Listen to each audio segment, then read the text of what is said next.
ओम श्री गुरुवे नमः। ओम शांति ही शांति ही शांति ही। प्रणाम भगवान।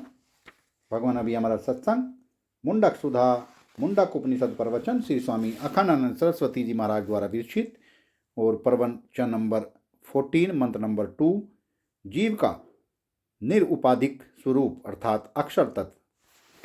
तो एपिसोड नंबर 4 लेते हैं भगवान।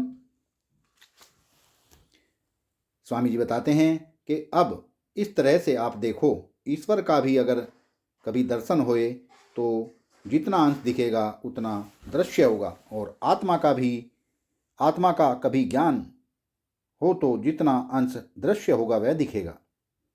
तो जिस अंश में ईश्वर दृश्य नहीं होता और जिस अंश में आत्मा दृश्य नहीं होता, वहाँ भेद का कोई कारण ही नहीं है। वही तो अभेद है, उसी को पुरुष बोलते हैं। वह कैसा है कि स बाह्य अभियंत्रो हयाद, वह अज है और वह दिव्य है, अमूर्त है। स बाह्य अभियंत्रे वर्तते इति, स बाह्य अभियंतर व्यापक है। वह बाह्य भी वैसा ही और अंतर भी वैसा ही। यह देखो, आपको सुनावें, एक दिन मैंने स्वप्न देखा कि कुंभ का मेला लगा है। मैं तो समझो सन 26 से लेकर विष्णु दिगंबर ने जिसमें गीता ज्ञान यज्ञ को किया था, तब से लेकर इसी कुंभ में नहीं गया हूँ। नहीं तो प्रायः सब कुंभ में गया हूँ। पिछली अर्ध कुंभ में भी नहीं गया था। तो देखा कुंभ का मेला लगा है। मीलों तो लंबी जगह है, वह गंगा बह रही, वह जमुना बह रही, और दोपहर का समय है और हजारों आदमी त्रिवेणी स्नान कर रहे हैं। बाजार है, लाउड स्पीकर आपस में टकरा रहे हैं। सभी सिर वाले चाहते हैं कि ज़्यादा से ज़्यादा यात्री हमारे ही सिर में आवें, और गृहस्थ लोग भी गेरुआ कपड़ा ओढ़ कर कि हम झट से नहीं आवें, पुण्य हो जाए हमको, हम झट से नहा आवें और पुण्य हो जाए हमको, कुंभ में जा रहे हैं। अब समझो, कोई वहाँ दान कर रहा है, कोई व्रत कर रहा है, कोई विद्वान है, कोई मूर्ख है, कोई गरीब है। तो समझो वहाँ एक सेठ जी मिले थे कुंभ में। हम बोले, सेठ जी तुम तो बड़े धर्मात्मा हो। बोले, महाराज पूर्व पुरुषों का प्रभाव है, पूर्व जन्म का पुण्य है कि यह मेला मिला। अब जग गए। तब रात्रि में विचार करो कि वो जो सेठ जी प्रयाग के स्नान में गए थे, तो उनके पूर्व पुरुषों का पुण्य था। अरे वे तो सपने में पैदा हुए और सपने में ही मर गए। उनके पूर्व पुरुष कहाँ से आए? उनके पूर्व जन्म का पुण्य था उस समय कि नहीं था? अच्छा, उनके अंतःकरण में ऐसा था भाव, वह भाव भीतर था और उनका शरीर बाहर था। उनका शरीर भी भीतर और उनका अंतःकरण भी भीतर, समझो। अरे वहाँ तो बाहर भीतर का जो भेद था वह कल्पित था। यहाँ कलेजा है, यहाँ आँख है और यहाँ पाँव है, यह बाह्य अभियंतर का भेद कल्पित था ना। तो जैसे कुंभ के मेले में मिलने वाले सेठ जी का पूर्व जन्म और उनके पूर्व पुरुष और उनके हृदय की श्रद्धा और उनका वह दिया हुआ दान, उसमें कौन था जी? कि हमारी जो आत्मा है, संस्कार युक्त आत्मा, भाई कुंभ के मेले के रूप में हमारे अंतःकरण में ही कुंभ मेला, गंगा जमुना मंडेश्वर सेठ और सेठ का पूर्व जन्म और पूर्व पुरुष अंतरंग भाव और बहिरंग बात, बाहर से रुपया दे रहा और भीतर से श्रद्धा रख रहा। क्या सेठ का अंतःकरण हमारे अंतःकरण से जुदा कोई था? उस समय सेठ का जो जीव था वह क्या मेरे जीव से कुछ जुदा था? तो देखो, यह व्यापकता जो है ना, यह कैसी होती है। स बाह्य अभियंत्रो हयात, जैसे अजन्मा जीव अपने स्वरूप में रहता हुआ ही स्वयं कुंभ मेला बनकर देखने वाला वही और दिखाने वाला वही। वहाँ व्यापक भाव बिल्कुल ही नहीं। श्रुति में यह बात कही, व्यापकता मिथ्या। जैसे स्वप्न में व्यापकता मिथ्या है, वैसे ही है जागृत जो है वह तो अपने को देह मान लिया। असल में तुम सेठ जी बनकर यह व्यवहार कर रहे हो। यह तो सत्संग में बैठे श्रोता हो, यह जो सत्संग में बैठे वक्ता हो, यह जो दर्शक हो, वह तुम अपने को वह नहीं मानते तो मानते हो जो कुंभ का मेला देख रहा था, तुम अपने को वह मान रहे हो जो कुंभ में सेठ जी बना था या मंडेश्वर जी बना था। कुंभ में जो यात्री बना था, तुम अपने को वह मान रहे हो। तुम अपने को वह नहीं मान रहे हो जिसके दिल के भीतर वह कुंभ का मेला दिख रहा था। जो यह जागृत में कुंभ का मेला दिख रहा है, यह ब्रह्मांड घट है, इसमें अमृत भरा हुआ है। तो व्यापक व्याप व्याप्य व्यापक भाव इसमें नहीं होता है। चैतन्य उसको कहते हैं जो सबका साक्षी है, ब्रह्मांड का साक्षी है, ब्रह्मांड बनाने वाले का साक्षी है, ब्रह्मांड भोगने वाले का साक्षी है। और कोटि कोटि ब्रह्मांड जिसमें बने और बिगड़े और ज्यों का त्यों। तो याद अजय यह जन्म है, न जायते इति अजन्मा। यह कभी एक रूप को छोड़कर के दूसरे रूप में प्राप्त नहीं होता।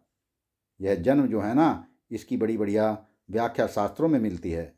एक बार एक महात्मा से मैं गीता की कथा सुन रहा, तो उसमें महाराज जन्म शब्द आया। तो महात्मा ने समझाया कि देश से देशांतर की प्राप्ति का नाम जन्म नहीं है। एक जगह से दूसरी जगह जाने को जन्म नहीं बोलते हैं। भावांतर की प्राप्ति का नाम जन्म है। पूर्व जन्म में देह तो नहीं है, देह होवे तब ना देश देशांतर की प्राप्ति होवे। पुनर्जन्म जिसका होता है वह 17 तत्वों वाला लिंग शरीर कोई स्थूल पंचभूत से तो बना हुआ नहीं है, वह तो भावात्मक है। अभी तक यह भाव था कि मैं ग्रस्त हूँ, और अभी महाराज कुछ पूजा पतरी हुई, कुछ प्रायश्चित हुआ, सर्वतो विरजा होम हुआ, पितरों का श्राद्ध हुआ, देवताओं का होम हुआ। बोले अब मैं सन्यासी हूँ, इसका नाम पुनर्जन्म हो गया। मैं ग्रस्त हूँ, यह एक जन्म, और मैं सन्यासी हूँ, यह दूसरा जन्म। अच्छा देखो, एक आदमी अभी अपने को मान रहा था कि मैं पापी हूँ, और लेकर एक दिन उसको करवाया उपवास और पिलाया पंचगव्य और कराया गंगा स्नान और कराया योग गोदान और भगवान का नाम लिखवाया उसने। बस अब वह बोले अब मैं निष्पाप हूँ, तो मैं पापी हूँ, यह एक जन्म था, और मैं निष्पाप हूँ, यह दूसरा जन्म है। श्रीमद् भागवत में इसकी बहुत बढ़िया व्याख्या है। जन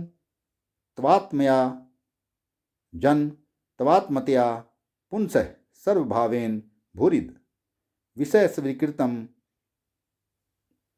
प्राहुर यथा स्वप्न मनोरथ है। जन्म कैसा होता है कि किसी भी विषय को आत्मयता जो स्वीकृत है, किसी भी दृश्य पदार्थ को मैं मान बैठना, जैसे स्वप्न में, जैसे मनोरथ में, इसका नाम जन्म है। और मृत्यु क्या है? जंतोर्वे कश्चित अद्वैतो मृत्यु उपरांत विस्मृति। श्रीमद् भागवत में बताया कि यह जो पंचभूतात्मक शरीर है, इसमें जब स्मरण की योग्यता नहीं रहती तब इसको मृत्यु बोलते हैं। वाह भगवान वाह। श्रीमद् भागवत में बताया कि यह जो पंचभूतात्मक शरीर है, इसमें जब स्मरण की योग्यता नहीं रहती तब इसको मृत्यु बोलते हैं। तो जन्म क्या है कि मैं ब्राह्मण हूँ, यह जन्म है। मैं हिंदू हूँ, यह जन्म है। मैं मनुष्य हूँ, यह जन्म है। मैं पापी हूँ, यह जन्म है। मैं पुण्यात्मा हूँ, यह जन्म है। मैं सुखी हूँ, यह जन्म है। और मैं दुखी हूँ, यह भी जन्म है। मैं जाने आने वाला हूँ लोकांतर में, यह भी जन्म है। मैं परिच्छिन्न हूँ, यह भी जन्म है। बोले अच्छा, परमात्मा का जन्म नहीं होता, इसका क्या अर्थ है? यह व्यवहारिक बात है, यह सातवें आसमान की बात नहीं। यह पापी आया और बदल गया। हम गाली देकर बोलते हैं, बनारसी लोग हैं, कभी कभी गाली भी दे देते हैं। मैंने सुना इधर तो गुजरात में, महाराष्ट्र में बड़े सभ्य लोग होते हैं, वे मुंह से किसी को गाली नहीं निकालते हैं। लेकिन हम तो बनारसी लोग गाली देकर इस बात को बोल सकते हैं कि सवेरे एक बार ख्याल हुआ कि मैं पापी हूँ, पैदा हुआ और मर गया। फिर ख्याल हुआ कि मैं पुण्यात्मा हूँ, पैदा हुआ और मर गया। और मैं सुखी हूँ, यह ख्याल पैदा हुआ और मर गया। मैं दुखी हूँ, यह ख्याल पैदा हुआ और मर गया। और मैं न पैदा हुआ न मरा, ये सारे पैदा होते हैं और मरते हैं। अब यह ब्रज की गाली है, इसको मीठी समझना। ये सारे अर्थात साले पैदा होते हैं और मर जाते हैं, और मैं जो का त्यों रहता हूँ। तब क्या बोलते हैं कि अजय न जायते इति अजय। यह पापी होकर कभी पैदा हुआ, यह पापी होकर कभी नहीं पैदा हुआ, यह पुण्यात्मा होकर कभी पैदा नहीं हुआ, सुखी होकर कभी नहीं पैदा हुआ, दुखी होकर पैदा नहीं हुआ। यह भाव से भावांतर, एक भाव के बाद दूसरा भाव आया और गया, तीसरा भाव आया और गया, चौथा भाव आया और गया। ये सब भाव हैं, सारे के सारे भाव, सर्व भाव, संपूर्ण भाव, ये सर्व भाव आते हैं और जाते हैं और अपना आपा वही की बदल गया। अब न कभी मरा न पैदा हुआ। सत्संग को विराम देते हैं भगवान, आगे का सत्संग कर लेंगे। प्रणाम भगवान।